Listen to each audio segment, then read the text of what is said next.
दोस्तों, आज हम बात करने वाले हैं एमटीए के बारे में। जिनको नहीं पता बता दूं, एमटीए का फुल फॉर्म होता है मीडियम ट्रांसपोर्ट एयरक्राफ्ट। ये एक बहुत हेवी रिक्वायरमेंट है जो भारतीय सेनाओं को चाहिए और बहुत ही ज़रूरी है इसे लेना, क्योंकि इसकी भी संख्या हमारे पास दिन ब दिन घटती जा रही है और पुरानी चीज़ों को रिप्लेस करने के लिए हमारा प्रोसीजर इतना लंबा है जिसमें काफ़ी टाइम लगता है। तो एमटीए के बारे में हम जो बात करेंगे, आपको बताते हुए मुझे खुशी हो रही है। अभी 5-6 दिन पहले ही मैं इस पर वीडियो बनाने वाला था, लेकिन मैं बोला कि जब तक कंफर्म ऑर्डर या कंफर्म चीज़ें नहीं पता चल जाए, नॉट ऑर्डर, मैं सॉरी बोल रहा हूँ, कंफर्म न्यूज़ ना हो जाए मेरे तरफ से या फिर डीआरडीओ या महिंद्रा के ऑफिशियल वेबसाइट पे ना दिखे, तब तक मैं आगे बात नहीं करूँगा। इसके लिए मैं ये 5 दिन बाद बना रहा हूँ। आप लोग को बताते चलूँ, मैं अभी 5 दिनों पहले ही महिंद्रा और एम्ब्रेयर जो C290 बनाती है, सॉरी C390 एम्ब्रियर बनाती है और महिंद्रा ग्रुप हमारे इंडिया का आपको पता ही है, इन दोनों के बीच में एक MOU साइन हो गया है फॉर जॉइंट मैन्युफैक्चरिंग। अभी महिंद्रा एंड एम्ब्रियर दोनों मिलकर जॉइंटली एयरक्राफ्ट बनाएंगी और इसका ऑफर देंगी इंडियन एयरफोर्स को और डिफेंस मिनिस्ट्री को उनके फाइटर एयरक्राफ्ट का, not fighter aircraft, transport aircraft का, जो कि मीडियम वेट का रहेगा, जिसमें C390 जो है ये ब्राज़ीलियन कंपनी है एम्ब्रियर और वही बनाती है।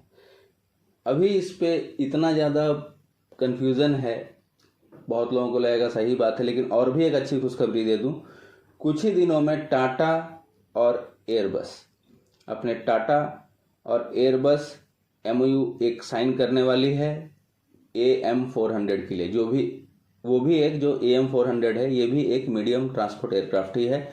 और इसको लेकर MOU जैसे महिंद्रा और एम्ब्रियर ने साइन किया है, वैसा ही same MOU Tata and Airbus sign करने वाली है आने वाले कुछ ही दिनों में।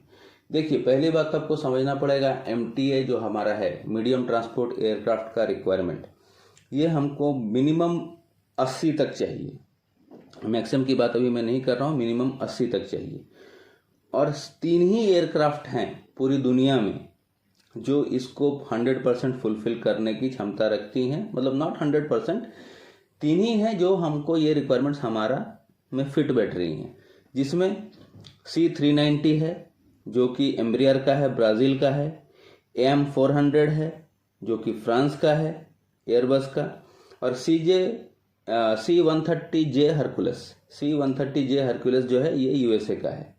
ठीक है, अभी आपको समझना पड़ेगा कि हमारी रिक्वायरमेंट क्या है। पहली रिक्वायरमेंट है इंडियन एयरफोर्स की, जो मीडियम ट्रांसपोर्ट एयरक्राफ्ट है उसके लिए 18 टन से 30 टन, मतलब 18 टन टू 30 टन का कैपेसिटी उसकी होनी चाहिए वेट ले जाने की। इसमें जो मैक्सिमम पेलोड रहेगा, मतलब एकदम वर्स्ट सिचुएशन में, उसके ऊपर बोला गया है 18 से 30 टन का। C390 एम्ब्रियर का, ब्राज़ील का, इसकी मैक्सिमम लोड टेकिंग कैपेसिटी जो है मैक्सिमम, ये 26 टन में ख़त्म हो जाती है। C130J हरकुलस जो कि USA का है, इसकी मैक्सिमम वेट कैपेसिटी जो ये लोड उठा के उड़ सकता है उसका है 20 टन मैक्स। तीसरा है AM400 जिसकी मैक्सिमम कैपेसिटी है 37 टन। तो इन तीनों को देखें तो AM400 ही है जो भारतीय वायुसेना की रिक्वायरमेंट को सरपास कर रही है और अच्छी भी है। अभी आप लोग बोलेंगे एक अपना सबसे अच्छा दोस्त मैं बोलूँगा है, लेकिन उसके साथ सभी, मतलब अच्छे दोस्तों में उसको भी हम गिन सकते हैं, लेकिन उसके साथ डील करना बहुत मुश्किल है क्योंकि वो डिफेंस में डील ज़्यादा करता नहीं है। मैं बात कर रहा हूँ जापान की। जापान के पास C2 नाम का एक मीडियम ट्रांसपोर्ट एयरक्राफ्ट है कावासाकी का, C2 कावासाकी, लेकिन ये बहुत डिफ़िकल्ट है, इसके लिए मैं उसका नाम इसमें ऐड ही नहीं किया क्योंकि जापान के साथ आप डिफेंस डील उतने बड़े पैमाने पर कर नहीं सकते हैं। और एक कारण है C2 और C390 जो कि एम्ब्रियर का है और C2 जो है जापान का है, इनका जो प्रोडक्शन लाइन है ना, वो मास प्रोडक्शन के लिए अभी तक बनाया नहीं गया है क्योंकि ये उतना ज़्यादा कंट्रीज़ को किसी ने इन्होंने मास प्रोडक्शन में बेचा नहीं है, इक्का दुक्का ही लिया है। मतलब कंट्रीज बहुत सारे यूज़ कर रहे हैं, लेकिन 2 पार्ट में 2 ले लिया, 2 यूनिट्स, किसी ने 5 यूनिट, मास प्रोडक्शन नहीं लिया है। जैसे भारत को चाहिए 80 का, ये देगा आपको ऑर्डर 80 से ऊपर, तो 80 एयरक्राफ्ट बनाने का कैपेसिटी इसमें है कि नहीं, सप्लाई चेन इनका स्ट्रांग है कि नहीं, ये भी देखना पड़ेगा, क्योंकि इनको अभी तक मास ऑर्डर्स मिले नहीं हैं, बल्क में ऑर्डर मिले नहीं हैं, छोटे छोटे ऑर्डर्स मिले हैं, दो एयरक्राफ्ट का, 3-5 ऐसा मिले हैं। तो ये है। और एक और प्रॉब्लम है C390 में, वो भी अच्छा एयरक्राफ्ट है, और ये तीनों एयरक्राफ्ट आप मल्टीपल यूजेस में ला सकते हैं। C390 को आप ट्रांसपोर्ट भी एयरक्राफ्ट के हिसाब से भी यूज़ कर सकते हैं, रिफ्यूलिंग एयरक्राफ्ट के हिसाब से भी यूज़ कर सकते हैं, ये सब चीज़ें कर सकते हैं। C130J हरकुलिस को भी आप वैसे ही यूज़ कर सकते हैं, ट्रांसपोर्ट, रिफ्यूलिंग, अदर एक्टिविटीज़ में भी यूज़ कर सकते हैं, रिस्किंग में भी यूज़ कर सकते हैं। AM400 को भी सेम चीज़ों में कर सकते हैं। लेकिन यहाँ प्रॉब्लम कहाँ आता है? प्रॉब्लम C2 का तो मैंने बता दिया, कावासाकी जो जापान का है वो हम ले ही नहीं सकते, क्योंकि उसमें बहुत पेच है, और जापान के साथ डिफेंस डील जापान उतना जल्दी करता नहीं किसी के साथ, और मास प्रोडक्शन इसका है नहीं। C390 का भी और C2 का भी। C390 जो एम्ब्रियर का है, अच्छा प्लेन है, अच्छा ट्रांसपोर्ट एयरक्राफ्ट है, लेकिन इसका प्रॉब्लम क्या है? इसका जो हाई बाईपास इंजन जो है, हाई बाईपास इंजन जो अब इसको देती है वो है इंटरनेशनल एरो इंजन कंपनी है, वो देती है। ये जॉइंट वेंचर है 3 कंपनियों की, Pratt and Whitney, MTU Germany की, प्रैट एंड विटनी USA की, MTU जर्मनी की, और जापान एरो इंजन की। तो इसके इंजन का भी आपको 3 जगहों से सोर्सिंग करना पड़ता है, तब जाके एक इंजन मिलता है।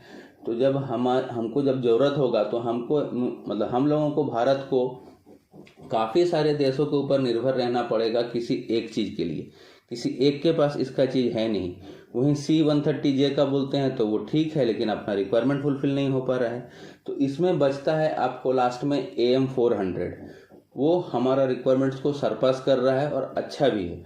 और दूसरा मुझे जहाँ तक लगता है, या तो मेरे हिसाब से AM400 ही बनेगा, या C390 बन सकता है अगर उसका इंजन का एक जगह पे मैन्युफैक्चरिंग हो। लेकिन मुझे जहाँ तक लगता है AM400 ही आएगा, क्योंकि टाटा के पास HAL के बाद अभी कैपेसिटी डेवलप होनी चालू हुई है।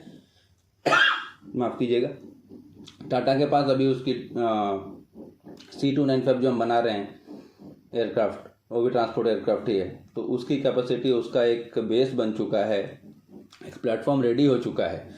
तो मुझे ऐसा लगता है टाटा के पास कुछ दिनों में कैपेबिलिटी और अच्छी आ जाएगी, और इससे हमारा इकोसिस्टम भी बहुत अच्छा होएगा। और एयरबस जब टाटा के साथ कर ही चुका है, तो उसको उतना ज़्यादा इन्वेस्टमेंट एयरबस को भी नहीं करना पड़ेगा ना टाटा को।